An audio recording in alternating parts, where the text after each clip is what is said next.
नमस्कार साथियों, मैं रवि पांडे आपको अपने यूट्यूब चैनल अस्माकम क्लासेस पर स्वागत करता हूं। साथियों, हम इलेक्ट्रिसिटी चैप्टर में बहुत सारी चीज़ें पढ़ चुके हैं और आज हम उस चैप्टर के सबसे इम्पॉर्टेंट टॉपिक को पढ़ेंगे जिसका नाम है ओम्स लॉ। ओम्स लॉ का इम्पॉर्टेंस हम इस तरीके से भी समझ सकते हैं कि इलेक्ट्रिसिटी चैप्टर में सबसे इम्पॉर्टेंट टॉपिक अगर कोई होता है तो वो ओम्स लॉ होता है।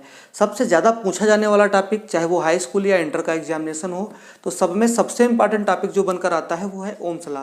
तो चलिए समझते हैं आज ओम्स लॉ को। ओम्स लॉ के बारे में बताया ही था ओम ने। ओम नामक वैज्ञानिक ने ओम्स लॉ के बारे में सबसे पहले बताया। ओम्स लॉ है क्या? तो ओम साहब ने एक एक्सपेरिमेंट किया, उस एक्सपेरिमेंट से बेस्ड जितने भी कंक्लूजन निकले उसी को उन्होंने लॉ के फॉर्म में लिख दिया। तो चलिए उनका एक्सपेरिमेंट देखते हैं। उन्होंने सबसे पहले क्या लिया? एक कंडक्टर वायर लिया। क्या ले लिया? एक कंडक्टर वायर ले लिया। इस कंडक्टर वायर के दोनों एंड्स को अलग अलग पोटेंशियल पे रख दिया। पहले का पोटेंशियल V1 कर दिया, दूसरे का V2 कर दिया। जैसे ही ये दोनों पोटेंशियल अलग अलग होंगे, अलग अलग होने का मतलब कोई कम है या कोई ज़्यादा है, ठीक है। हो सकता है V1 20 हो और 20 वोल्ट हो और V2 10 वोल्ट हो, ठीक है। तो जैसे ही इन्होंने अलग अलग पोटेंशियल रखा, इस वायर में एक इलेक्ट्रिसिटी फ्लो करेगी जिसको हम आई बोलेंगे, ठीक है। जैसा कि हम पहले भी पढ़ चुके हैं कि electricity always flow from high voltage to low voltage. कहने का मतलब डायरेक्शन क्या होगा इलेक्ट्रिसिटी का फ्लो करने का? 20 वोल्ट टू 10 वोल्ट।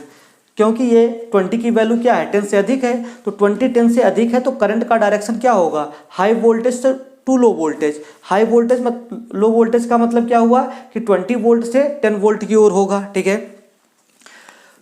हम ये भी जानते हैं कि without potential difference electricity can not flow.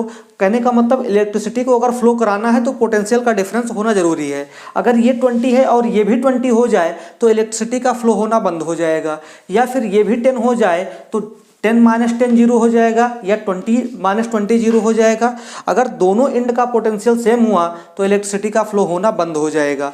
तो इलेक्ट्रिसिटी को फ्लो कराने के लिए पोटेंशियल को अलग अलग रखना पड़ेगा। तो ओम साहब ने क्या किया? पहले एंड का पोटेंशियल हाई रख दिया, दूसरे का लो कर दिया। पोटेंशियल डिफरेंस आया तो इलेक्ट्रिसिटी फ्लो करने लगी, ठीक है। फिर उन्होंने क्या किया? इस पोटेंशियल डिफरेंस को इंक्रीज किया, इसको फिक्स कर लिया और इसको कर दिया सपोज दैट 30 वोल्ट कर दिया, ठीक है। फिर उसके बाद क्या कर दिया? 40 वोल्ट कर दिया। हर एक वोल्टेज पर इस करंट की वैल्यू को वो ऑब्जर्व करने लगे, ठीक है। वो ये देखने लगे कि जो भी इनका वोल्टेज पोटेंशियल डिफरेंस आ रहा है delta V, V2 minus V1, ठीक है। जो भी इनका पोटेंशियल डिफरेंस आ रहा है V2 माइनस V1, इस V2 माइनस V1 के कारण करंट पर क्या इफेक्ट पड़ रहा है। तो उन्होंने देखा कि ये V2 माइनस V1 कहने का मतलब डेल्टा V करंट के डायरेक्टली प्रोपोर्शनल है। कहने का मतलब इनका डिफरेंस अगर इंक्रीज कर रहा है, जैसे कि यहाँ पर डिफरेंस पहले कितना था? 20 माइनस 10, डेल्टा V कितना हुआ? 10, ठीक है। तो इस पर कुछ करंट आया होगा। उन्होंने फिर इसको चेंज किया, 30 माइनस 10 किया तो डेल्टा V कितना हो गया? 30 माइनस 10 20 हो गया। जब 20 हुआ तो करंट भी उसी रेशियो में बढ़ गया। जैसे वोल्टेज डिफरेंस डबल हुआ, 10 से 20 हुआ, तो करंट भी सपोज दैट अगर पहले 5 एम्पियर रहा होगा तो अब 10 एम्पियर हो गया। मतलब उसी रेशियो में ये भी बढ़ रहा था।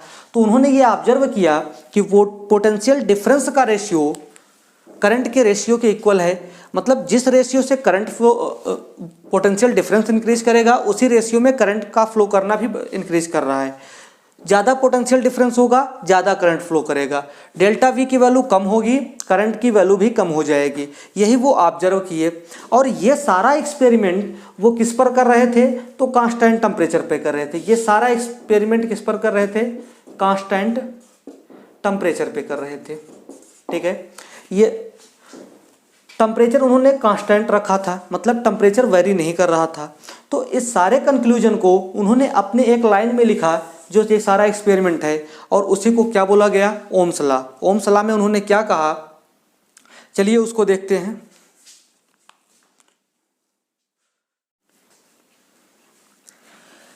Ohm's law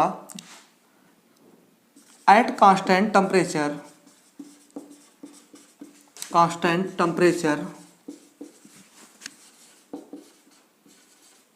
current flowing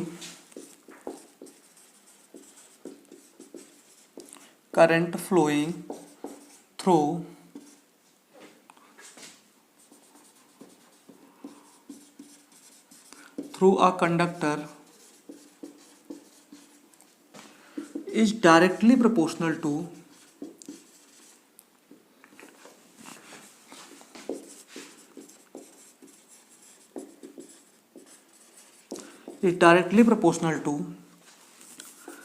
potential difference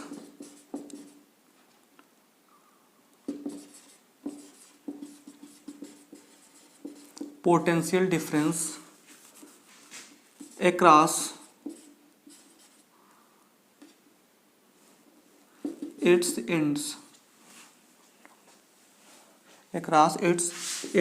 ठीक है, इन्होंने क्या कहा, एट अ कांस्टेंट टेम्परेचर, पहला ही टर्म आ गया कांस्टेंट टेम्परेचर। हमने बताया कि पूरा एक्सपेरिमेंट कांस्टेंट टेम्परेचर पे हो रहा था, तो उन्होंने लाइन क्या ऐड किया, at constant temperature current flowing through a conductor wire. यहाँ वायर टर्म भी आप यूज कर सकते हो या कंडक्टर ही, कोई दिक्कत नहीं है। ठीक है, तो at constant temperature current flowing through a conductor directly proportional to potential difference across its ends। ठीक है, at constant temperature current flowing through a conductor is directly proportional to potential difference across its ends. ठीक है, हमने कहा ये wire है, इसका ends का पोटेंशियल V1, ये V2, करंट इसमें I फ्लो की पूरा सेटअप किस पर है, एक कांस्टेंट टेम्परेचर पे है, पूरा एक्सपेरिमेंट एक कांस्टेंट टेम्परेचर पे हो रहा है। पोटेंशियल डिफरेंस क्या होगा, delta V is equal to V2 minus V1 होगा। ठीक है, तो करंट क्या होगा, हायर पोटेंशियल से लो पोटेंशियल की ओर फ्लो करेगा। ठीक है, तो उन्होंने ये देखा कि यहाँ पर से उन्होंने बोला कि delta V is directly proportional to I. Potential का डिफरेंस जितना अधिक है वो उतना ही ज़्यादा उसमें करंट फ्लो करेगा। तो जब हम प्रोपोर्शनलिटी का साइन हटाएंगे तो एक कांस्टेंट लगेगा जिसको R बोलेंगे, तो V is equal to R I, या हम इसी को क्या बोलेंगे, delta V upon I is equal to R। ठीक है, तो यहाँ से ये फार्मूला आ गया, delta V upon I is equal to R। R क्या है, तो R क्या है, R है रेजिस्टेंस, इसी को क्या बोला गया, रेजिस्टेंस। ठीक है, तो हम यहाँ से क्या बोल सकते हैं कि resistance is equal to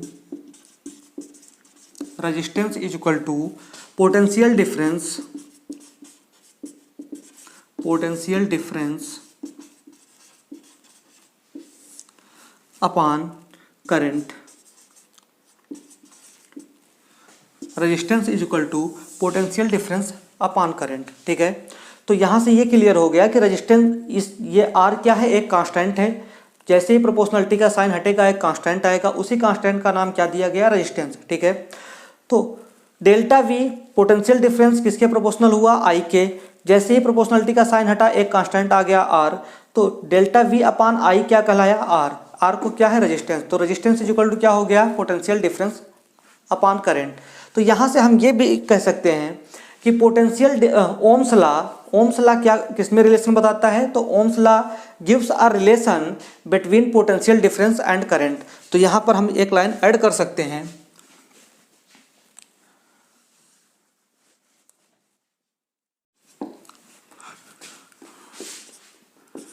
it gives a relation between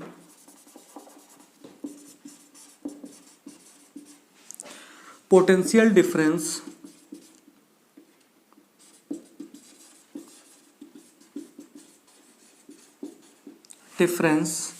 and current, electric current. Current और पोटेंशियल डिफरेंस के बीच में रिलेशन कौन बताएगा, तो रेजिस्टेंस बताएगा। ठीक है, यूनिट की अगर हम बात करें तो यूनिट क्या होगी, MKS यूनिट। MKS यूनिट क्या हो जाएगी इसकी, R इज इक्वल टू क्या होता है, डेल्टा V अपान आई। V की यूनिट क्या होगी, वोल्ट, और I की यूनिट क्या होगी, एम्पियर। तो MKS यूनिट क्या बनेगी, MKS यूनिट होगी वोल्ट पर एम्पियर। वोल्ट पर एम्पियर को क्या बोलेंगे, MKS यूनिट, ठीक है। वोल्ट पर एम्पियर क्या कहलाएगा, MKS यूनिट, ठीक है। SI यूनिट की बात करें तो इसी वोल्ट पर एम्पियर को न्यूटन ये ओम साहब ने अपने ही नाम पर रख लिया और इसकी SI यूनिट क्या कहलाई, ओम। इसी को रिप्रेजेंट करते हैं इस तरीके से, इस साइन से, ठीक है। तो ये कहलाया ओम। तो 1 ओम इज इक्वल टू 1 वोल्ट पर 1 एम्पियर। तो ये रिलेशन निकल कर आया कि 1 ओम इज इक्वल टू 1 वोल्ट पर 1 एम्पियर, ठीक है। तो 1 वोल्ट पर एम्पियर को ही क्या बोलते हैं, ओम बोलते हैं, ठीक है। आई थिंक आपको ओम्स लॉ समझ में आ गया होगा। अगर सारी चीज़ें बहुत अच्छे से समझ में आ रही हैं और आप ऐसा ही वीडियो आगे देखना चाहते हैं तो चैनल को सब्सक्राइब कर लें, बेल आइकन को दबा लें, लाइक और कमेंट करना ना भूलें। Thank you. आपका दिन